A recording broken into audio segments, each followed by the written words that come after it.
Good afternoon and welcome to another exciting edition of the online business segment. My name is Regina.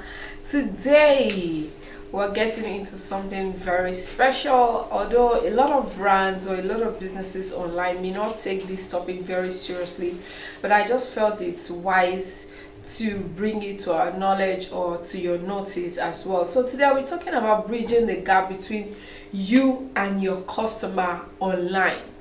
I'm sure you'd be asking that, oh, is it not on social media? Social media is a social space where people meet, they liaise, they talk.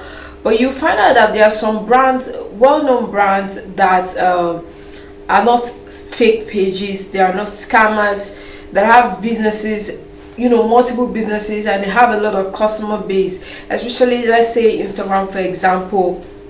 Some of them fail to bridge that gap between them and their customers. So I'll tell you why you should bridge that gap and how, as well as some of the methods that you could use to bridge that gap. We live in a digitized world where social media has taken a totally different turn, and with COVID, the pandemic and all that, so many businesses have moved online. But unfortunately, there are still some that are still finding it difficult to navigate their way through social media, especially Instagram. Yes, because Instagram has really and drastically moved from being a platform where people just meet to connect, sharing pictures, to a platform where businesses are sold. Although a lot of creatives and content creators have complained about this, that the social media space is gradually shifting from a space where people meet, interact, and talk to more of a business space. But hey, I guess that's what comes with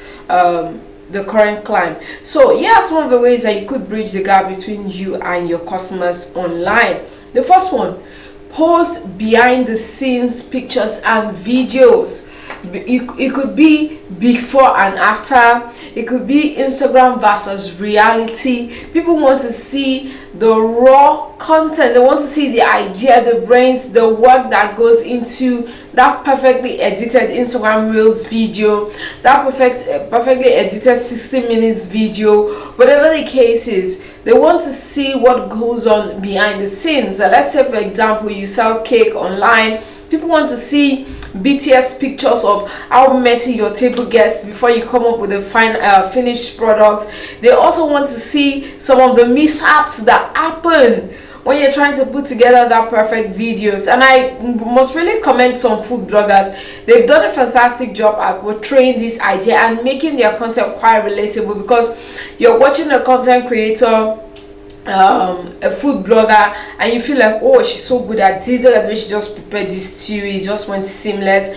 But I tell you, it is not all what it looks like. Like they always say, all that glitters isn't gold anyways. So that tells you that there's a fine line between Instagram and reality, and there are so many mishaps that we have gone on behind the scenes that they may not want to show you, but you showing your customers some of the things that happens behind the scenes. It could be videos of you packing orders, going through a hard time, trying to get place which orders belong to who, what, and where these orders should go to. It makes your brand quite relatable, and I tell you, it could really bring in good numbers for you as well. So the next one: once in a while, it is advisable to do an introduction. And I say this because every day you get new followers, every day you get new customers. So even if they're following and they're not making purchase, it's important that you take them from being customers, from being followers to customers. That transition is key. So you're not just a content creator disguising as a businesswoman. No, you're there to sell your brand. So it is not just about putting out great content and getting the views, the likes, and the insights as well, but it's important to translate that into sales and scale your business. So once in a while, do an introduction of your brand, tell them what your brand stands for. You could mention your name, talk about your address, the array of products that you stock. Let's say, for example, you sell sleepwear online. You could, after a while, do a reintroduction of, oh, we're your number one online sleepwear store. We sell all kinds of pajamas, some play suits, robes, and you name it. Name all the products that you offer, because every day you get new customers and they may not want to go through the trouble of scrolling down your page. No one has data to do that, scrolling down your page just to see all the products you have. So in that video, or you could, you know, just introduce your brand, or in your caption introduce your brand, have your picture there, so it makes you more relatable and it could really help you bridge that gap as well. And also acknowledge your new followers, acknowledge them. It is key and important. So if you see that after a period of time you've acquired, let's say like 100 followers, or in a particular day you acquired like 1,000 followers, it is key that you come on board and you acknowledge them. Oh, our new followers, I see you. 1,300 and something new members just follow me, or new family members, or whatever it is that you call your followers, just follow me. You are welcome. This is a safe space. This is a no scam zone, and you what you see is what you get. So those reassurance, they are also key as well when you're welcoming your new followers. It is key and it could help bridge that gap. Also, celebration posts when you hit major milestones. It could be that you were nominated for an award, or let's say you hit 1,000 followers. I've seen people do it. 1K surprise, 1K giveaway, 1K celebration. You see them put up balloons and things like that. People want to know that there is an actual human being behind that brand that sees them, that speaks to them, that relates with them as well. So when you hit major milestones, do not be afraid. Do not forget to celebrate it on your timeline. It is key.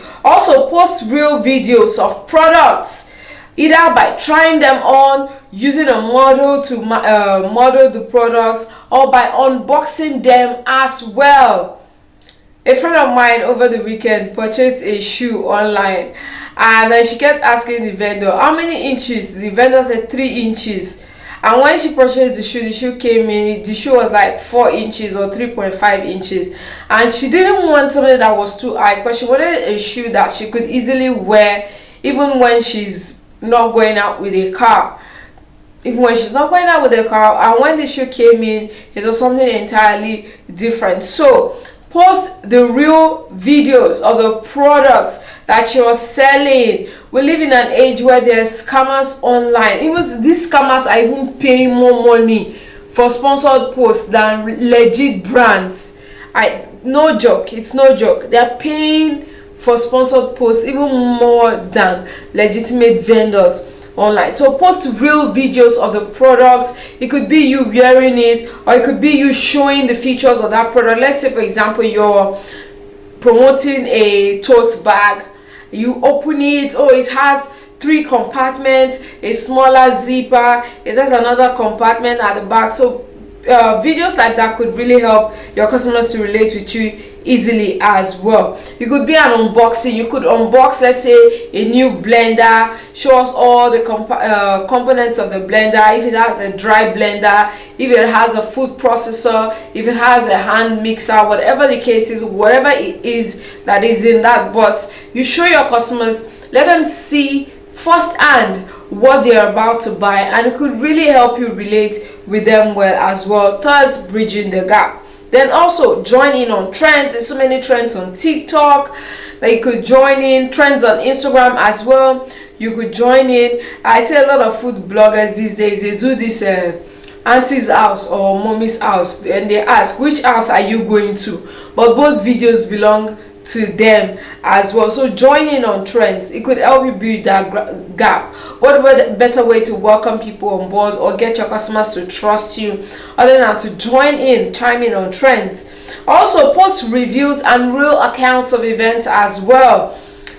You know, reviews about your products could be good, could be bad. It could be an order gone wrong, showing how you were able to resolve the situation. your interaction with the customers as well. Most times it may not be favorable, but what better way to relate with people than to show them that there are days where business doesn't go as smooth as it should. So also real life accounts of events. It could be something that happened to you, let's say on your way to your store. Oh, I had a crazy day, my car got bashed, or I paid extra to get to work today. Just talk about the world, just talk about the economy as well. And I see some brands using it to build insights for themselves and followership. Currently talk about the state of the naira. Well, this morning I saw on the news that pounds to a naira is currently at I think 1005 naira. And I see a lot of vendors online lamenting, complaining about how this trend is really affecting their business adversely, things like that. It could make you relatable. It shows that you're human. It shows that you can feel the plight of your customers as well.